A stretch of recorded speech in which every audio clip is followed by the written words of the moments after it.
Hello everyone, this is Dan, back with another MGTOW video. I hope everyone had a good Christmas. I haven't made a video in a really long time, but, well, since the beginning of this month anyway. But I have been working on the next couple of videos that I'm going to make.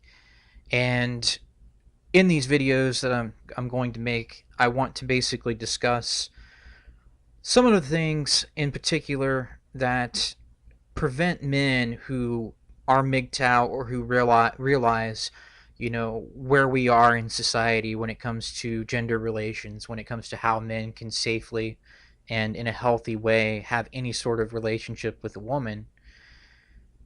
I wanted to discuss some of the things that prevent men from getting to a point where they really are indifferent to and don't have any sort of necessary interest in the vast majority of women, where men can basically just say, you know what, I don't care anymore. No matter what I do for women, it's never good enough, or it doesn't really make any difference in the long run. I'm always the bad guy in the end, and so I'm just not going to put myself in a vulnerable position with women anymore. Whether I choose to date casually, whether I choose to have a girlfriend, whether I choose to just sleep with women and not really care about anything else. I realize that most women don't really have anything to offer, and or you could be a MGTOW monk and realize this and just not want to have anything to do with women at all. But ultimately, there are a lot of men who are going MGTOW and otherwise who understand at a high level that dealing with women is toxic. You can even see this in the workplace now with the Me Too movement. You really don't get anything positive out of dealing with the majority of women. And once you, as I've described in previous videos, once you digest this information, once you come to fully understand that, it's not going to be good enough, women are never going to be satisfied. If you support a woman for a number of years, at the end of the day, if she decides to go off with another man, you're going to be the bad guy anyway. She's going to blame you for the relationship not working. So many men have been through this kind of process or have seen other men go through this process. And again, they get to the point where, at least a lot of MGTOW men get to a point to where they see the big picture for what it is. They realize that women basically don't have a significant role to play in their lives anymore.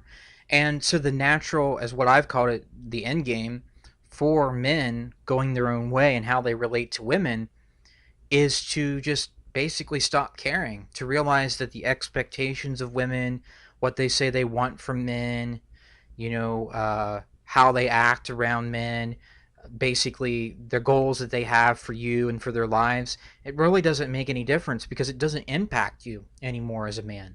And once you get to that point, everything that you do in your life that is important and that reflects you making the best version of yourself that you can be, really it's just it's from a position of indifference toward women and indifference toward society as a whole and what like I say, the average woman perceives you as. It doesn't make any difference if no matter what you do, the end result in dealing with a woman is going to be unhealthy.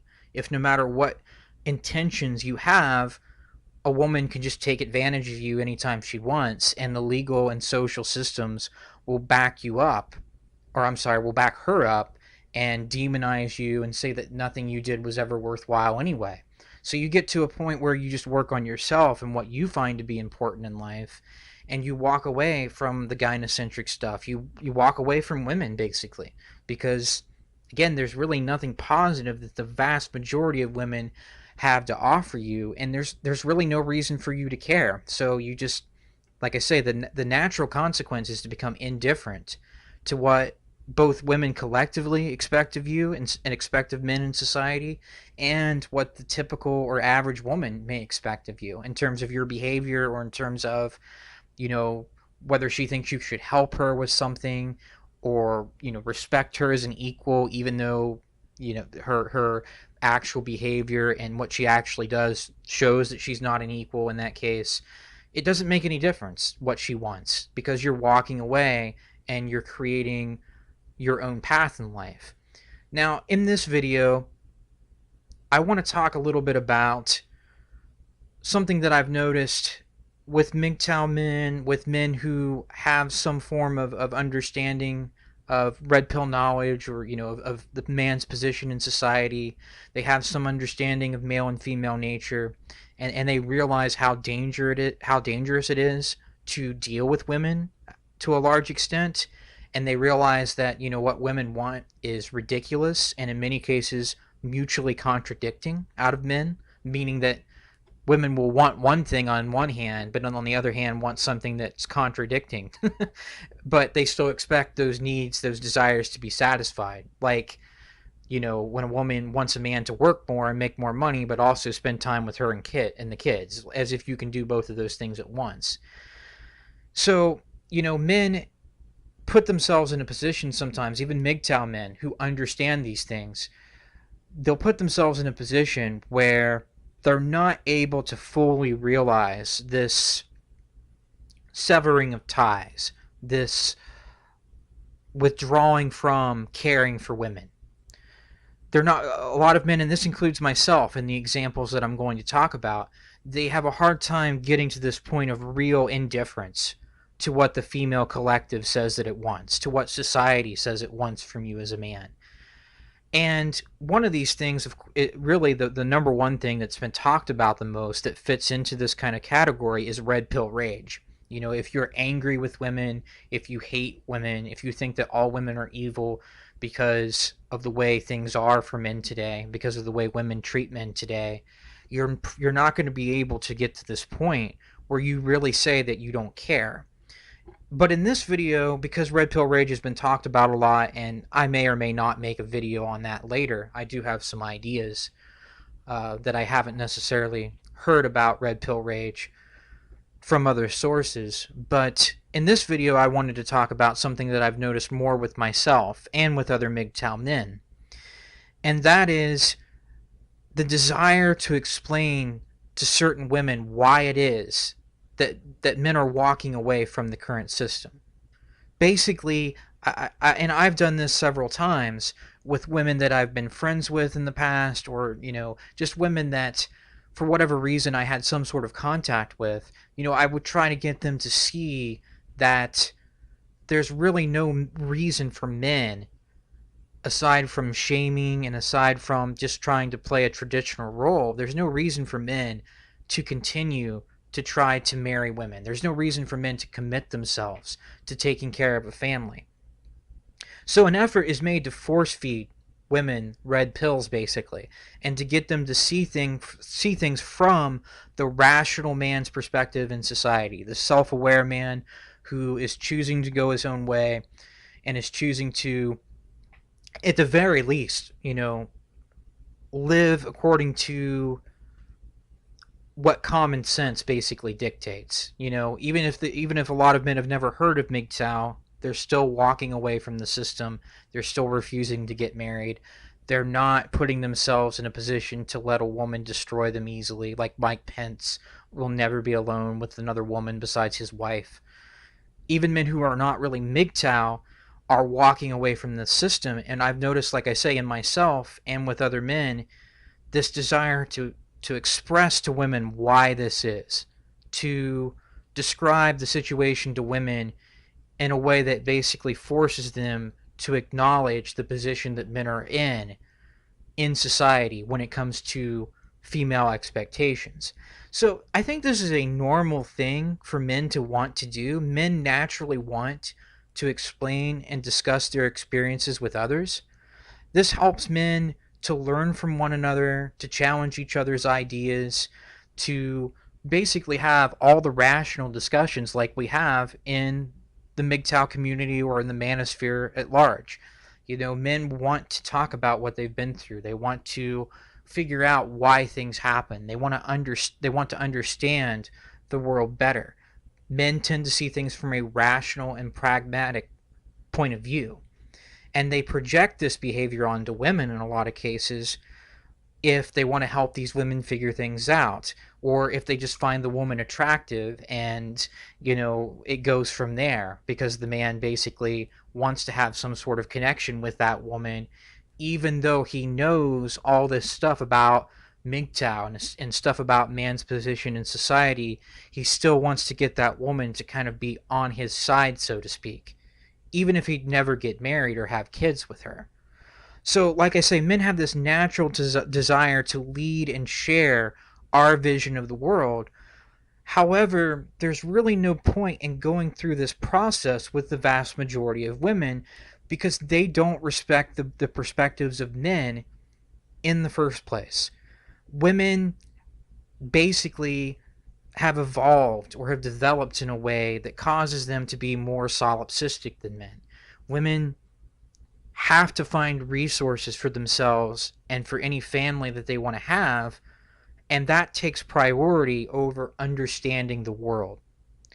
Because women who would try to just understand the world and not really marry a man based on the resources that he had and not make decisions that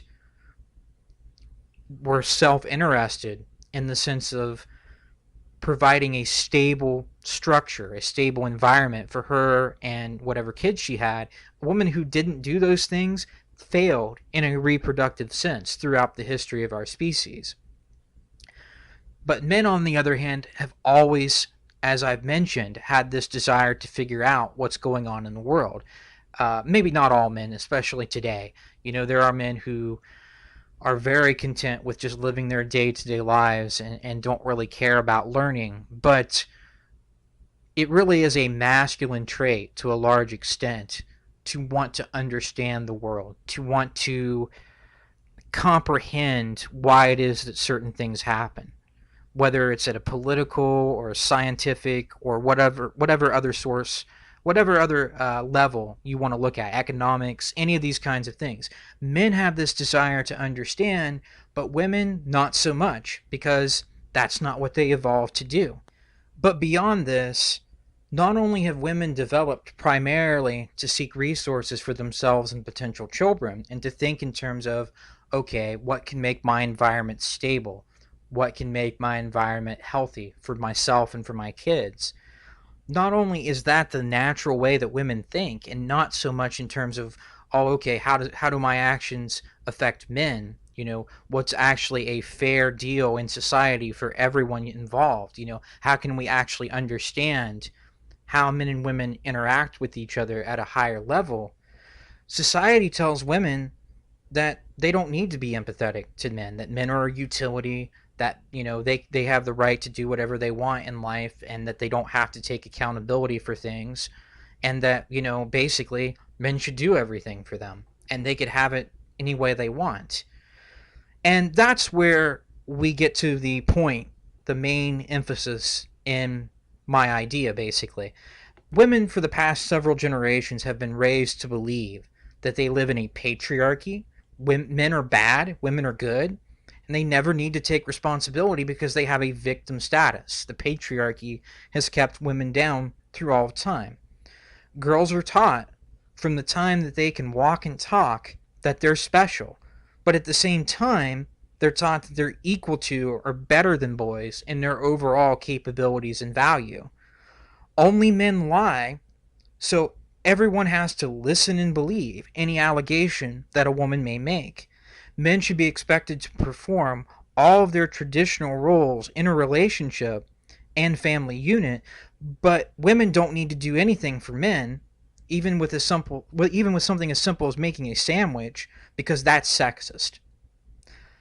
All of these mutually contradicting ideas about men are drilled into a woman's head from the time that she's a little girl today. And this includes women all the way through their 50s and 60s, because second wave feminism was 50 years ago and longer in the past now. So the vast majority of women that you have today, especially women who are of dating age, or who are attractive, you know, who are in their prime and in their childbearing years, the vast majority of them have been raised, even if they weren't literally told about the patriarchy, even if that terminology in itself wasn't there. Women are told that they're special but equal. Women are told that it's okay to destroy a man in civil court, in family law courts. It's okay to make a false accusation against men. Women in the generations that we see today, and millennials are the worst, have been taught that they can have it all and that men should have to take responsibility for that. So, because of all this, the vast majority of women have no interest in taking the red pill, and there is no way to reach them as far as getting them to understand a man's perspective and valuing men as ends in themselves instead of just a means to an end for what they want. They have been indoctrinated their entire lives to believe that what men want doesn't matter, but that men should continue to act for their benefit simply because they're entitled to it. Even when a more intelligent woman sees that men are walking away, her response will usually be to come up with a strategy that continues to ignore male issues while focusing on how women can keep men from leaving the so-called plantation. And I think this is very interesting as an example where we have the Facebook chief operating officer, the COO, Sheryl Sandberg, warning about a backlash against women in the workplace because of the Me Too movement. Now, I've seen this talked about on various other MGTOW channels. I've seen Turd Flinging Monkey and a lot of others talk about this. And the article that I'm going to quote from is from the New York Post. But this is what her quote was. I have already heard the rumblings of a backlash that this is why you shouldn't hire women. Actually, this is why you should. Too many workplaces lack clear policies about how to handle accusations of sexual harassment. And she recommends that every workplace start with clear principles and put policies in place to support those principles. We have to be vigilant to make sure this never happens. And then when it comes to why men supposedly were sexually harassing women, she talks about that the harasser has more power than the woman did, and that's not a coincidence. It's why they, the men, felt free to cross that line, meaning into harassing women, doing something that's considered misconduct in a sexual way against women. So we have in this case exactly the kind of person that I'm talking about. Sheryl Sandberg is one of these women who most likely is intelligent, most likely is more intelligent than the average person. And she can see that men are walking away. She can understand things from man's perspective to the extent that she realizes that men don't want to be part of this kind of toxic environment, but then she finds a way to blame men for the problem.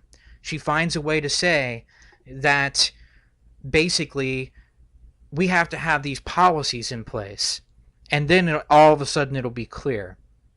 Sandberg basically is saying that we have to have some sort of objective system in place, but at the same time, she's assuming that men are guilty because they felt like they had power. That's why they crossed the line. And in some cases, I'm sure that men are taking advantage of women in the sense that, basically the woman tried to advance her career by sleeping with a guy, and he allowed that to happen because it was mutually beneficial to him. He wanted to sleep with the woman. She wanted to have her career advanced, and that was the kind of idea that they got together on.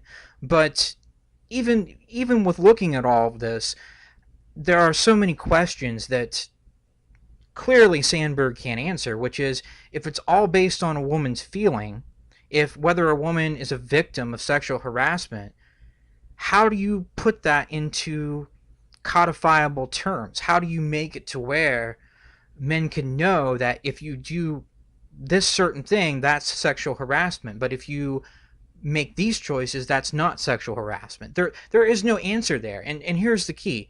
Sheryl Sandberg has no desire to answer those questions.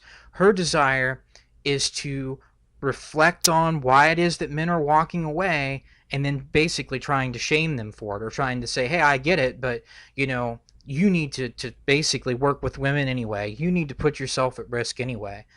And this is exactly the kind of thing that I expect more intelligent women who have nonetheless been brought up in an environment that disrespects men and that tells men that, you're bad, basically, you victimize women, you're to blame for all the problems.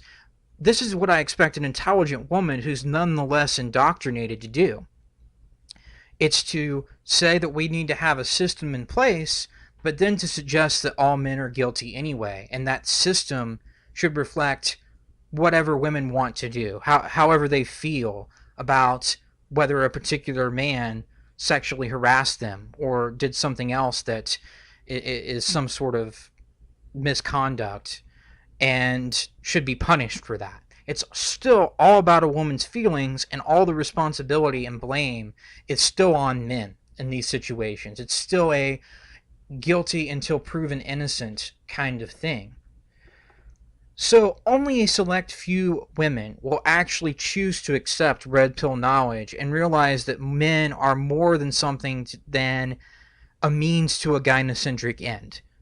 But the vast majority of women will remain in a solipsistic bubble or continue to work against men acting in their own interest, even if they understand better what those interests are. So most women, they're not even able to see things from a man's perspective. They believe that society should basically just cater to them. They believe that men are the victimizers and that women are the victims, that all these allegations are true, and that people should just listen to and believe.